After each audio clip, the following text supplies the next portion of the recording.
Hello guys, welcome back to our channel, and this is the third episode ng ating 4-in-1 car wash.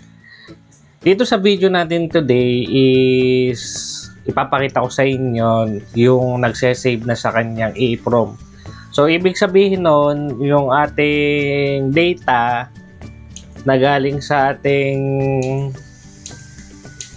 mga settings, masesave na siya dun sa ating EEPROM o yung memory ng ating Arduino, na kahit na mawala ng power, pag nagkaroon ng power, yun pa rin yung kanyang data.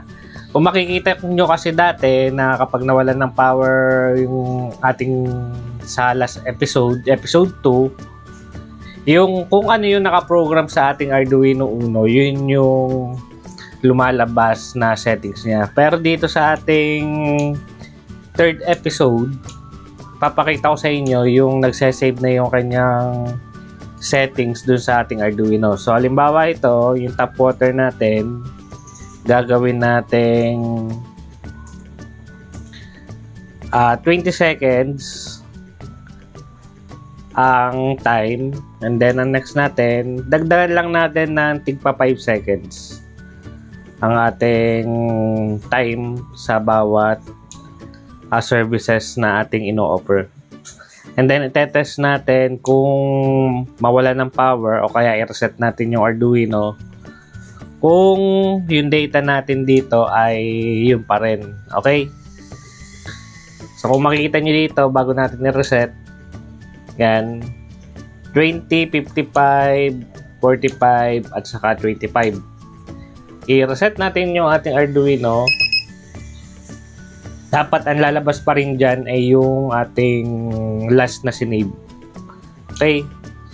So, 20, 55, 45, at saka 25. So, yung coins, baguhin din natin. Dagdagan natin ng tig-piso. Yan. And then, try natin i-reset ulit.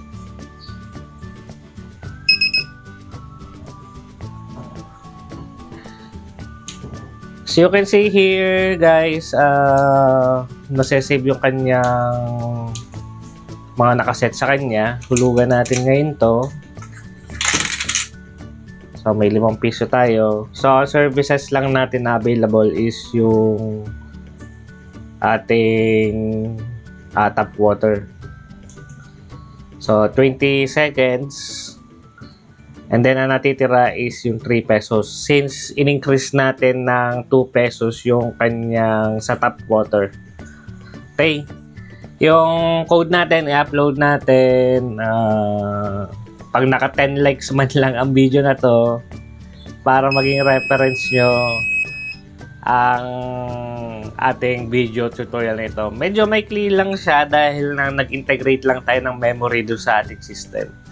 So, ito, pwede nyo na siya gamitin talaga dahil kapag nasa labas, hindi naman natin may iwasan na mawalan ng power.